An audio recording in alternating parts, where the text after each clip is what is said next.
All right, guys, we're going to begin Act 2 today, and I'm going to try to probably split it into two sections like I did the last one. I am working without the notes to the right this time because it just felt like I was kind of listing things. So listen, let me apologize to my courses and anyone who accidentally wanders into this video.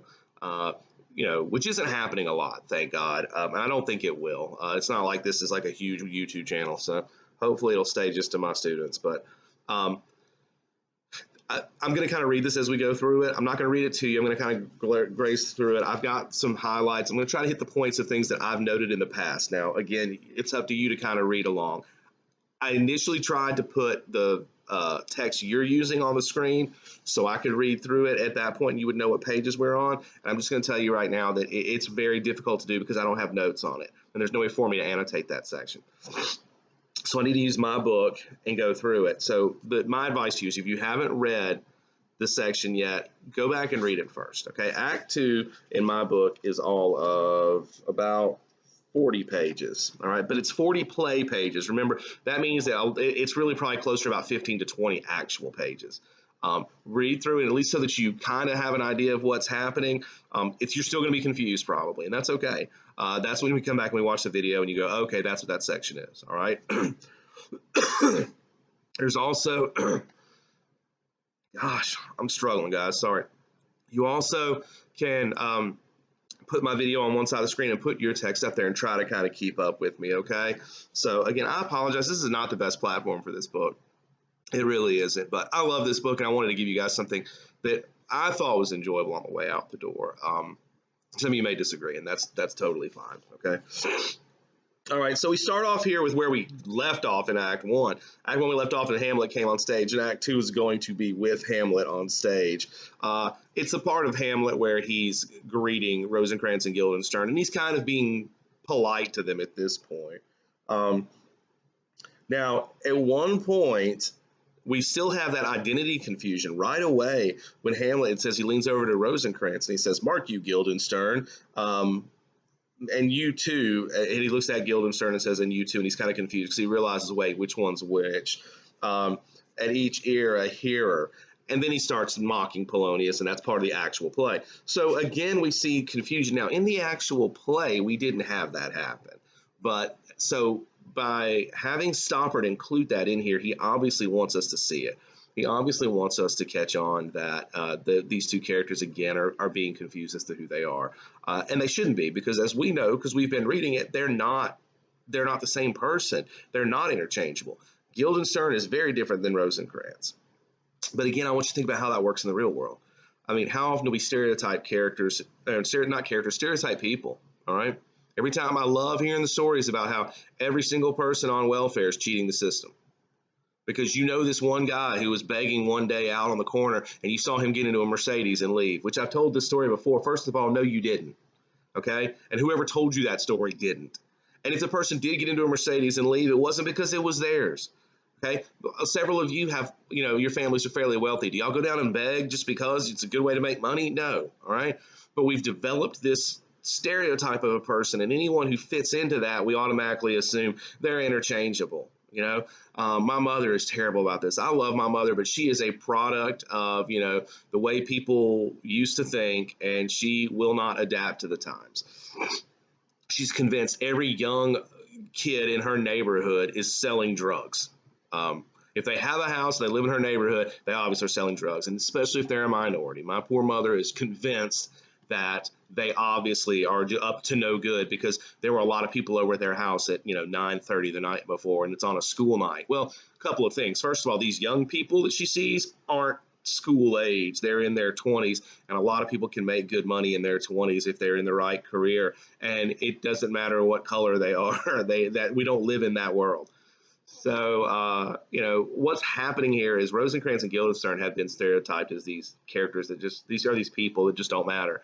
And they kind of are interchangeable for these people who are important, who don't see other people as individuals, okay? And that's a lot of what's going on in this book, is to see how, this separation between the important influencers and the rest of us is a real thing, okay? All right, so we keep on going. This is a whole scene where Polonius arrives to tell Hamlet about the players, and he makes fun of him. We get a lot of those scenes interacting here.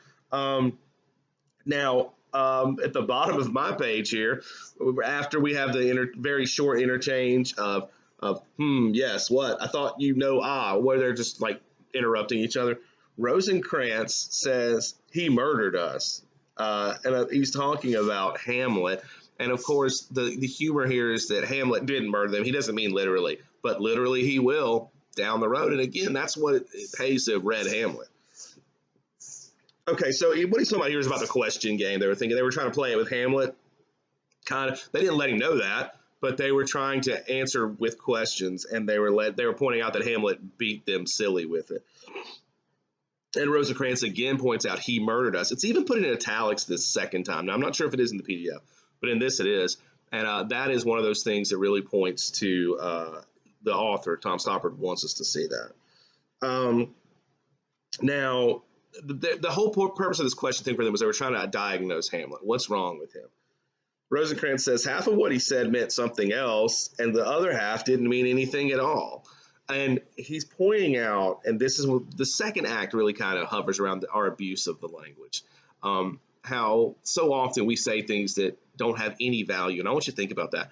Think about conversations we have that are polluted with like little simple cliches or overused metaphors and things like that that just really don't have much meaning to the speaker or to the listener. It's just we have to fill this space with words. Like they point out in the last act, words, words, words. It's all we have to go on. So we feel like we have to use them consistently and constantly, and we use them very incorrectly. So many times we say things and that's not totally what we mean. And so we have some of the confusion we'll see in this act with Rosencrantz and Guildenstern, where Guildenstern says one thing and Rosencrantz interprets it differently because it's just not clear. And we don't use it properly. And we play these little games with our language where we don't just admit, hey, look, this is what's going on.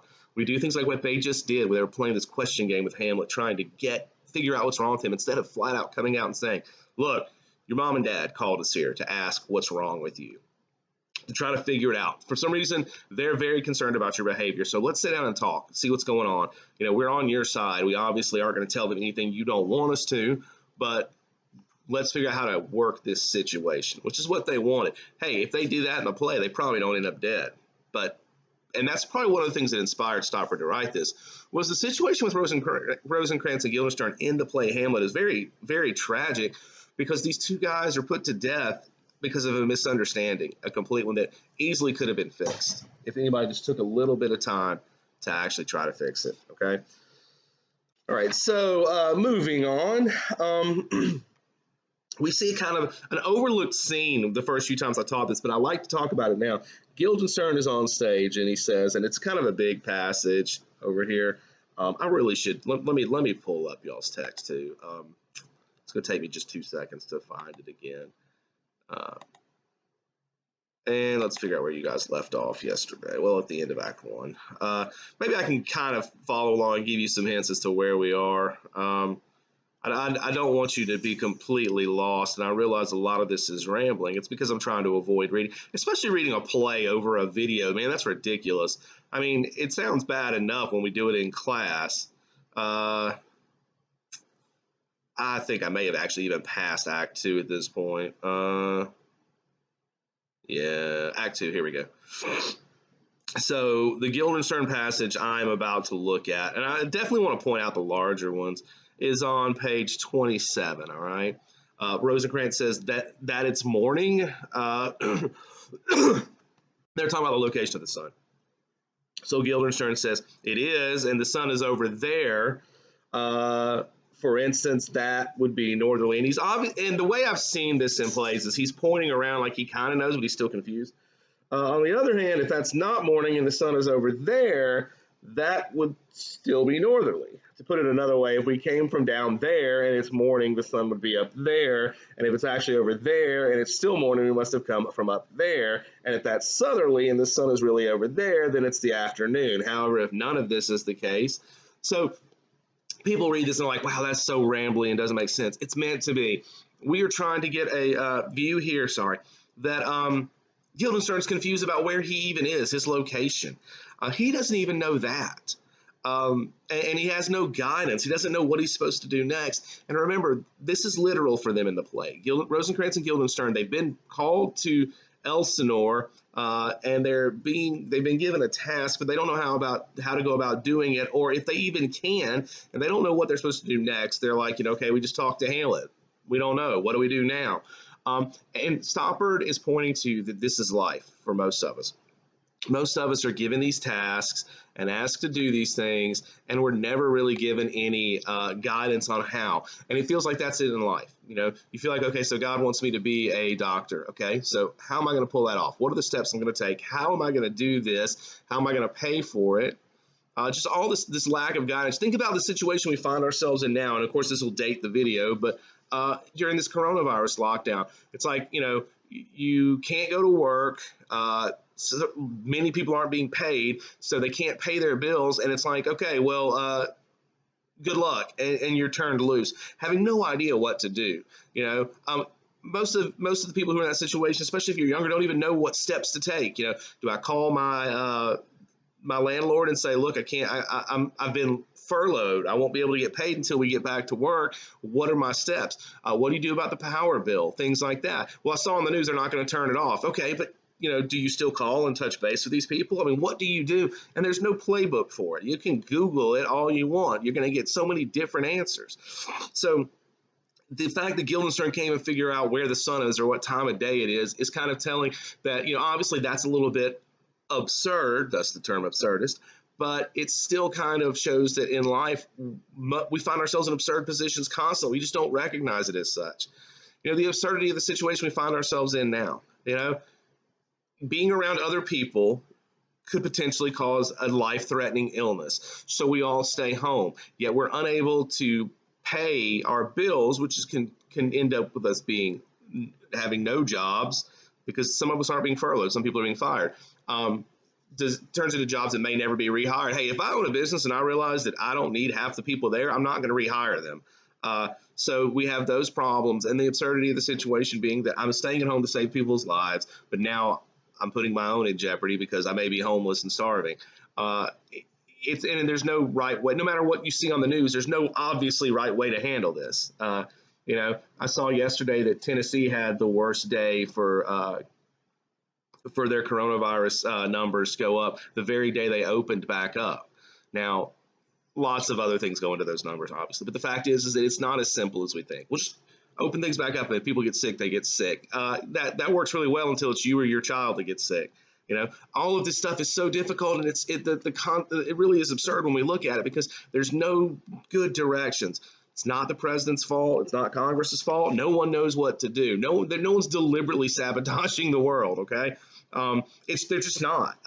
It might sound good to be able to find someone to blame, but the fact is that this is hurting everyone on the planet, unless you're a billionaire. So, I mean, that's kind of what we're getting with Guildenstern here, is that he's so confused, and there's nothing he can do to get right. All right.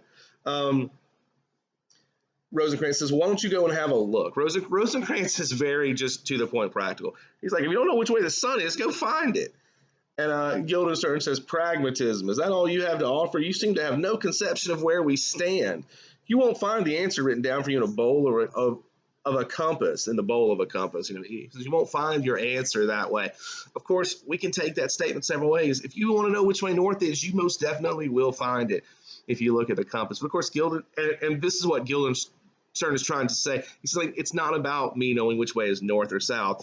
It's about where are we on a metaphysical level. And of course, Rosencrantz doesn't get that, and so he's confused. Why? He's looking at Guildenstern like, why are you being so stupid? If you don't know where the sun is, go find it. I mean, it seems really basic and simple. Of course, then we can apply that to life too. If you don't know what to do, one of the really simple things is to just go out there and take the next step. Just do the next thing. And we make our lives a lot more complicated than they are, to be honest with you. And that's what makes this book so powerful, in my opinion, is that's really what he's trying to do. Stoppard's giving us these ideas to let us see, and there's so many different and distinct ideas. We just talked about the abusive language. Now we're talking about, finding direction in our lives. But he really is tackling all those things. That's what Theater of the Absurd does so well, but you've got to do your part and really think and realize that it doesn't have to link up, because the whole concept is like we just said, absurd. All right. So we're going to be moving on. Um, let's see. I'm on the bottom of mine at 59. So Guildenstern says, let's find it on yours. No, that's too far. Okay, so Guildenstern starts looking for the wind, kind of to give him an idea of which way he's going. Um, and he says, and we're on page, I believe it's 28 for you guys. Uh, Guildenstern says, somebody might come in. It's what we're counting on after all, ultimately. And again, I told you guys yesterday about waiting for Godot, and that's the concept there, and that's the concept here, is that a lot of us, we go through our life just going through the motions, waiting for someone to tell us what to do. Depending on where you put your faith, that may be different things. Okay, for us as Christians, we wait for a sign from God a lot of the time. Sadly, a lot of us, we want a physical sign from God. Some of us get it, some of us don't. And then so it's just this going in circles, wandering, trying to figure out what the next step is. They're waiting for someone. Of course, for them, they're waiting for Hamlet. Hamlet or Gertrude and or Claudius. Somebody has to come in and tell them the next step, and that's what they're waiting on. Now, a lot of us, that's our own fault. We choose not to make our own fate. We choose to let other people dictate it for us, and that's how some of us end up in bad situations, and it's how Rosencrantz and Guildenstern end up dead, to be honest with you. Now, one of the things you're going to talk about in this play is whether they have the option to take control of their fate or not. It's really easy for Mr. Morris to say you have to stand up and take control of your fate, or you sometimes end up in bad situations. But once again, not to harp on this example, but putting ourselves in the situation we're in now, you just can't take control of your fate in this situation. You can't. If you decide that, well, I don't care about the coronavirus, I'm going to go to work. That works if you have a business where you can do that. If you're a server at Applebee's, good luck. If they're not open, you can't do anything. You can go look for another job, working at Walmart or something, but really, there's still a level of taking control of our fate that we're not capable of unless you have certain resources. And most of us don't have those. So these guys need someone to give them direction, and that's what they're waiting on. I think at this point they go back to playing the coin game.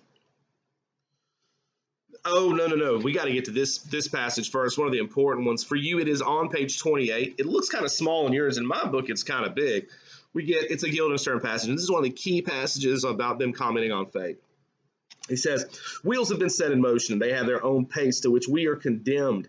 Each move is dictated by the previous one. That is the meaning of order. If we start being arbitrary, it'll just be in shambles. At least let us hope so.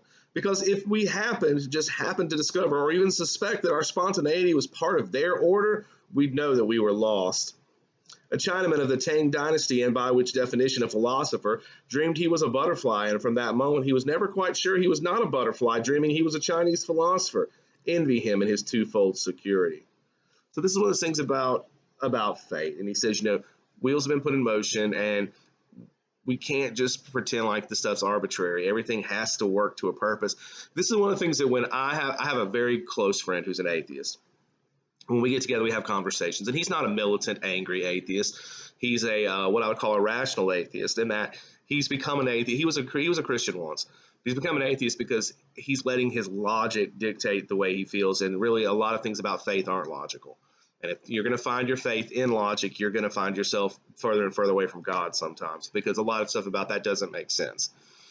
So he was, we've discussed a lot about one of the reasons that I'm, despite being an intelligent person and being given all this information as to why they think there can't be a God, the reason I refuse to believe it, there's many, but one of the big ones for me is if we take God out of the equation for me, then there's no purpose in life. If there's no purpose in life, I don't really want to keep playing the game, because it just to get up every day and deal with all of the headaches that come with life. And I'm a person who has a good life, but it's still filled with headaches and difficulty. And if there's no purpose and it doesn't all point to something and have a bigger picture meaning, then I lose my desire to keep living at that point. I need to feel like there's a bigger picture. That's what Guildenstern's going through here. Sorry if you hear that off screen. I have a cat who is sneezing her head off. Hey! Sorry. A lot of my videos are going to have interruptions because of cats, because they don't have the respect for me to let me do my video, I guess. So we keep going at this point. They get back into one of their little conversations. I think we're getting to a good stopping point here, maybe, yeah, before the player comes back in. So we'll stop the video, and then I'll pick up a second part to hopefully finish it. We go back to our conversation about language here. So for you guys, it's going to be, well, this is when the player does come back in. Maybe I should stop here, to be honest with you, because we get into a lot about language here. So let's stop when the player enters. For you guys, we're going to be looking at, they start playing the coin game. I knew that was coming.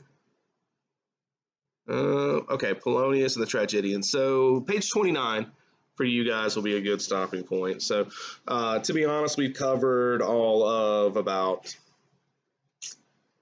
5 or 6 pages in mine, not much. We still got a lot to do. So I'm going to stop. We got 20 minutes. Stop here, and then I will pick up, and I will try to move a little quicker as we get going, okay? So I'm going to hit the stop button if I can find it. There we go. All right, I will see you guys back for the second video.